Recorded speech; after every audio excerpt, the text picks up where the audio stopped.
friends, welcome to Delicious Dining. இன்னைக்கு நாம Tutti Frutti Biscuit எப்படி செய்யறதுன்னு பார்க்கலாம். Tutti Frutti 60 கிராம், வெண்ணெய் 75 கிராம், மைதா மாவு 125 கிராம், சர்க்கரை 60 கிராம், சோள மாவு 30 கிராம், பேக்கிங் பவுடர் 1/2 டீஸ்பூன், உப்பு 1/4 டீஸ்பூன், வெனிலா எக்ஸ்ட்ராக்ட் 1/4 டீஸ்பூன். ஒரு மிக்சிங் பவுல்ல 75 கிராம் வெண்ணெயை போட்டுக்கலாம். முதல்ல வெண்ணெயை நல்லா குழச்சி விட்டுக்கலாம். வெண்ணெய் இது போல ரொம்ப சாஃப்டா இருக்கணும். வெண்ணெயை மசிச்சு விட்டதும் நாம எடுத்து வச்சிருக்கிற சர்க்கரையை சேர்த்து நல்லா கலந்துடலாம்.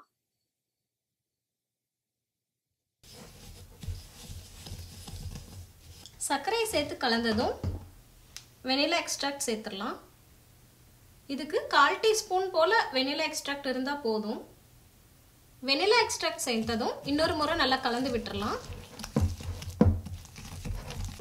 இப்போ நம்ம வச்சிருக்கிற டியூட்டி ஃப்ரூட்டி சேர்த்து கலந்துடலாம்.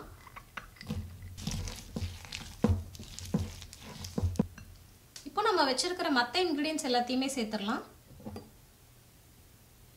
மைதா மாவு, பேக்கிங் பவுடர், உப்பு, இது எல்லாத்தையுமே சப்பாத்தி மாவு பதத்துக்கு பிசைஞ்சிட்டு அதுக்கப்புறமா சோள மாவை கொஞ்சம் கொஞ்சமா சேர்த்து பிசைஞ்சிடலாம்.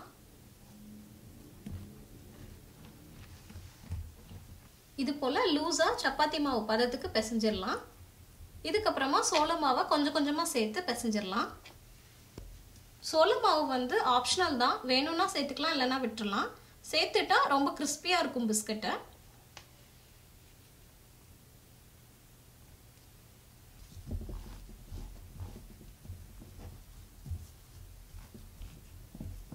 இது போல பிசைஞ்சு பிஸ்கட் மாவு ரெடியானதும் இதை ஒரு பிளாஸ்டிக் கவர் போட்டு உருட்டிட்டு, எந்த ஷேப்புக்கும் உருட்டணும்னு அவசியம் இல்லை, சும்மா இது போல் பிளாஸ்டிக் கவரில் கவர் பண்ணிவிட்டு ஃப்ரிட்ஜில் 10 நிமிஷம் வச்சு எடுத்துக்கலாம். 10 நிமிஷம் ஆயிடுச்சு. இப்போ நான் டியூட்டி ஃப்ரூட்டி பிஸ்கட் மாவை வெளியில் எடுத்து வச்சுருக்கேன். கொஞ்சம் இறுக்கமாக இருக்குது. இப்போது உருட்டுறதுக்கு ஈஸியாக இருக்கும் நமக்கு. உருட்டிட்டு இது போல் பிஸ்கட் கட்டர் வச்சுருக்கேன். இதில் வச்சுட்டு நம்ம ஷேப்பாக கட் பண்ணி எடுத்துடலாம். சப்பாத்தி உருட்டுற கட்டை மேலே ஒரு பாலித்தீன் ஷீட் போட்டுருங்க, அப்போ தான் ஒட்டாமல் இருக்கும். இதுக்கு மேலே நம்ம பிஸ்கட் மாவு வச்சிடலாம். வச்சுட்டு இதுக்கு மேலே ஒரு பாலித்தீன் ஷீட் வச்சிடலாம். இப்போ நம்ம உருட்ட ஆரம்பிக்கலாம்.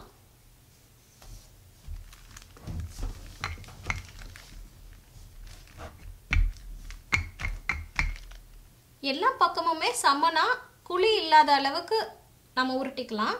ரொம்ப தின்னா உருட்டிட வேண்டாம், ஓரளவுக்கு கொஞ்சம் திக்காகவே இருக்கட்டும். இப்போ இது கட் பண்ணிடலாம்.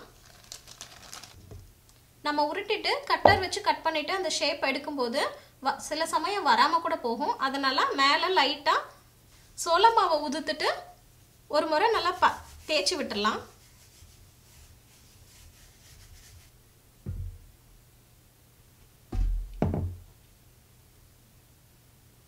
ஓரங்களில் இருக்கிற மாவு முதல்ல எல்லாத்தையுமே எடுத்துடலாம்.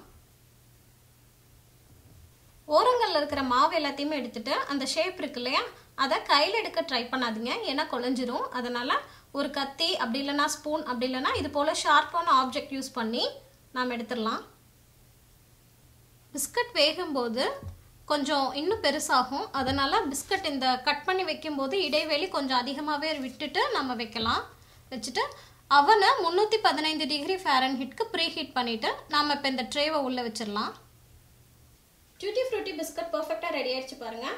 இது எனக்கு பேக் ஆகிறதுக்கு 12 மினிட்ஸ் தான் ஆச்சு. ஏன்னா நான் கொஞ்சம் தின்னாக கட் பண்ணிக்கிட்டேன், அதனால் 12 மினிட்ஸ் தான் எடுத்துக்கிட்டது. இந்த ரெசிபியை நீங்களும் உங்கள் வீட்டில் ட்ரை பண்ணி பாருங்கள். உங்களுக்கு இந்த வீடியோ பிடிச்சிருந்தா உங்கள் ஃப்ரெண்ட்ஸுக்கு ஷேர் பண்ணுங்கள். மறக்காமல் டெலிஷியஸ் டைனிங்க்கு சப்ஸ்கிரைப் பண்ணுங்கள். தேங்க்யூ.